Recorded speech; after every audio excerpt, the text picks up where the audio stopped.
Okay, so let's do a real quick overview of properties of the trig functions. Here are some more practice with the concept of finding trig values and the sign, S-I-G-N, of that answer. When we look at the cotangent of 13 pi over 6, I know that 6 goes into 13 two times and I have 1 left over. That means I'll go 2 pi and then I have pi over 6 left over, which puts me in the first quadrant. So I look at the cotangent of pi over 6 because that's my reference angle. Again, reference angle distance from x-axis to terminal side is the square root of 3. And then since cotangent is positive in quadrant 1, my answer is positive. If I'm looking at the cosine of 10 pi, you're going to take every trip around is 2. So I take 5 trips around the circle and I end up at the x-axis where we know that the cosine is equal to 1. It's also a good way for you to practice if functions are undefined. Because, for example, if I go back up here to where the cosine is equal to 1 on the x-axis, but the sine of theta is equal to 0, that means that the cosecant of 0 is undefined, because if we reciprocate 0, that's 1 over 0, leaving a 0 in the denominator, and then that would be undefined. So for tangent, whenever cosine is 0, pi over 2, 3 pi over 2, the tangent is undefined because you're putting a 0 in the denominator. Here we have 37 pi over 6. 6 goes into 37 6 times, and then you would have 1 left over. So that means 6 pi, so 3 trips around, and a pi over 6 left over. Puts you in quadrant 1, and then you go through the same steps. The secant at pi over 6 is the reciprocal of cosine, 2 radical 3 over 3, and since secant is positive in quadrant 1, my answer is positive. 210 degrees, quadrant 3. To get that reference angle, you take 210 minus 180, and you get 30 degrees. So what is the cosine of 30? Well, that's radical 3 over 2. But since cosine is negative, because x is negative in quadrant 3, our answer is negative radical 3 over 2.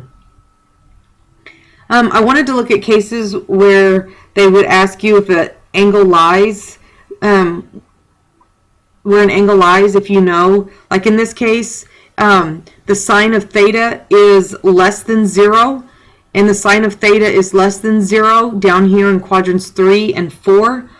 Whereas the cotangent of theta less than 0, well, that would be in quadrants 2 and 4, because cotangent is less than 0 when it's negative. So that would be a negative x over a positive y, or a positive x over a negative y. So the quadrant where these overlap is in quadrant 4. So remember that this lecture that you're looking at corresponds to the properties of the trig functions document, the PDF, located in doc sharing. We can also do things like, if I know 2 or even 1, sometimes, usually you need at least 2, different trig values, then being able to find the other 2. So in this case, I know that the cosine of theta is negative 1/5, that the sine of theta is 2 radical 6 over 5. And because what we know about the ratios, then we know that r is equal to 5, common denominator, notice that. My y is 2 radical 6, and my x is a negative 1. R can never be negative because it's that radius, and radius is a distance. So once you have that, you can find the other ones. Your reciprocals, you just flip them. You know that tangent is y over x, or sine over cosine. So when you clean that up, then you can find the trig function. You can also find exact trig functions if you know, again, 2 bits of information. In this case, we know that the secant of theta is equal to 2 and that the tangent is positive. Well, we know that secant can be positive in quadrants 1 and 4 because that's where x is positive. But tangent can't be positive in quadrant 4 because y is negative. So that only leaves that theta is in quadrant 1. And because we know that secant is r over x, then we can set this up as r over x, 2 over 1, and then using Pythagorean theorem over here, you get your value for y. And because you're in quadrant 1, then you know that all of your trig values are positive, and then you're able to establish the rest of those trig functions. And here's another example where the sine of theta is 2/3, but tangent is negative. Well, sine is positive in quadrants 1 and 2 because that's where y is positive. Tangent out of those two would be negative in quadrant 2 because x is negative and y is positive. So if your theta is in quadrant 2, then when you do your ratio of y over r, 2 over 3, your whole Pythagorean theorem in order to establish x, then x has to be negative because you're in quadrant 2. So you want to make sure that you're very aware of where theta sits. Signs, S-I-G-N-S, is very important when establishing these values, and you can't forget that. Here's some properties of trig functions. And if you print off the PDF under doc sharing, then you'll have this as a tool for you because the domain and range is very important when you're graphing these functions, and you want to be aware, where does it exist? Where is it undefined? Because like for tangent, where you have that theta, again, we said tangent is undefined when cosine is 0. So that creates asymptotes in your graph. So you want to be able to know where those are.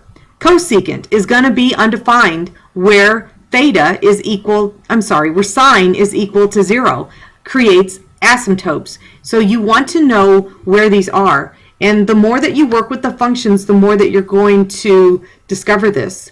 You're going to talk about periods and cycles. The fact that these 4 functions, sine and its reciprocal, cosine and its reciprocal, repeat every 2 pi. And that tangent and cotangent repeat every pi. And you'll discuss that more towards the end of the chapter. But it's very important because it's how we graph them and that we know what those patterns are. It's a reason why sine and cosine are so popular in motion because of that repetitive nature that they have. Another big property is the even and odd properties. Notice that your only even function is the cosine secant pair. And remember what even functions mean. Even functions corresponded to parabolas in college algebra, where we said that if I replace x with negative x, I get the same answer. So when I look at x squared, whether it's x is 2 or x is negative 2, my output is still 4. So that made it an even function. Cosine and secant are the only two with this property because they are only positive in quadrants 1 and 2. And so when we look at negative angles, right, the cosine of negative 60 is going to be in quadrant 4. Well, because x is positive in quadrant 4, I'm going to get the same answer as cosine of 60, which is in quadrant 1. Odd functions, remembered, corresponded to x cubed.